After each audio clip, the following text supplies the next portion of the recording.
used to suffer really badly with anxiety. It was like my main thing that I would suffer most with, and I even had a dream once that told me that I had chosen fear in this lifetime as one of my main kind of things to overcome because it had held me back in past lives. So fear, anxiety was one of my biggest ones. And I think about like the way that the world is and really the uncertainty of the future and how exactly things are going to pan out. I've got a lot of faith and trust that it's going to be beautiful.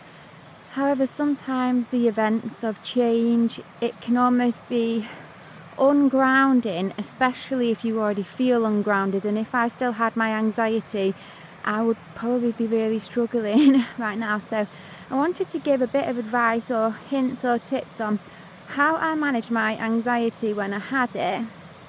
And also, the thing is, it was only when I actually became enlightened that it went for good. So I could only really manage it to a point, because until you become enlightened, your emotions will always be there. It's like Mr. Smith in The Matrix. Eventually Neo gets to a point where he keeps fighting Mr. Smith, and this Mr. Smith keeps turning up no matter what, and eventually it's kind of like said that he will always continue to turn up. Like Neo will never actually fully get rid of Mr. Smith in The Matrix, and until he ascends out the Matrix. And this is kind of similar to us achieving our enlightenment. Once you become enlightened, it balances your internal chemistry and your emotions, so it turns off your emotions and your ego.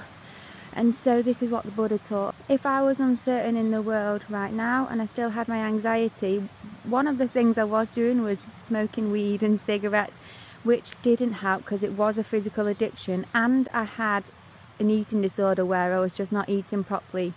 So that, doing stuff like that isn't going to serve or help your emotional state, because you need to find internal balance, and that is mostly due to your internal chemistry, which means what you're consuming, because food is mood, and what you're consuming as well in terms of what music, because what spells are being cast on you or your life, or what spells are you casting out, what you're watching, because again, what are you programming your mind to believe about the nature of reality. And so you have to, and even like the people you hang out with, because their emotions, their demons, their attachments, their negative beliefs can rub off on you just from being in their energy field and from what they're talking about and things like that. So you really need to find the life of light, which is, it's really, even if you have to go and be on your own, completely on your own, and not have any friends for a while, that's what I kind of did. You have to do that because you have to put yourself and your own self-healing first, and perhaps you're already on that path. If you're following me, you're here for a reason. And so you have to start though. So start being aware of what you're watching. Watch things that are positive and things that you can learn from. Be aware of the truth of what's going on, but not to the point where it'll start making you feel depressed. I even got that when I first went vegan. Now, vegan is a really important step to your healthy life of light, because if you're consuming animals who have had pain, suffering, stress, anger for being in captivity, and the energies and the hormones that they go through when they're in the slaughterhouse, and they can see all their friends getting slaughtered in front of them, and they're in the queue waiting to be killed next, and you can't escape. All of that adrenaline, all of the fear, all of the anxiety, all of the pain, suffering, sadness, everything is in their meat and in their energy field, and that's what you're consuming. So of course you're going to have all that energy yourself if you're consuming that. So I went vegan, which was a really important step, and yet even then I still had this negative energy and emotion because of how I was reacting to the fact that I could still see all the animals being suffering like that. And even though I wasn't contributing to it in the way that you would if you're eating meat, it still was painful to see all that. However, that was my own pain, because that was my own emotional addiction to the animals and to what they were going through. So again, it all comes down to the fact that your ego is always there. So you will always have this until you overcome your ego and attain enlightenment. But the life of light is how you get there. So that's why I'm talking about this, because I want you to become enlightened. And so veganism is one of the main ones, because you can't consume animal consciousness and try and ascend from your animalistic egoic nature. It's completely counterproductive when you're consuming what you're trying to ascend from.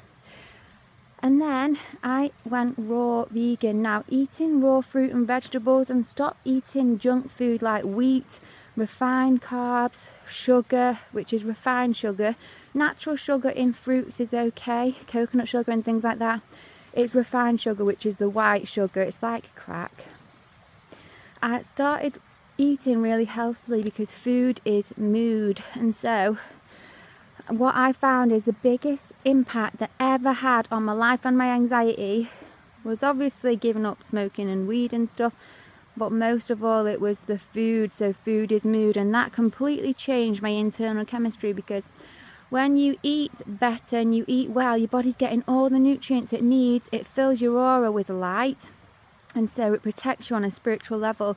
And a lot of fear and anxiety, it can come from external sources, just general fear of what the general population is feeling. If you're still plugged in and connected to that, you pick it up, and then you can't help but feel the same. So when your aura is filled with light and you're protected and guarded, then it won't allow for the demons and the negative energy to come in. But also when you are filled with light internally, because you're eating that good food, and especially the raw food, which is filled with the light of the sun, you're so filled with light internally, and you're so balanced that nothing can sway you. And then you feel so good. Ask anyone who's gone raw. You feel like everything is okay, and you feel so good, because a lot of the time we view the world as we are. So if you feel ill, you view the world in a negative way. If you feel angry or upset, that's what you see in the world, because that's how you feel. We kind of look for the things that validate the way that we're feeling.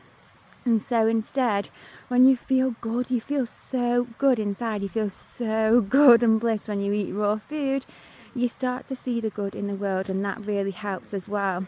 So I would still wake up with anxiety in my stomach because my mum had it, and I felt like we were actually quite energetically connected, where I was even picking up hers even if I was feeling balanced and stuff.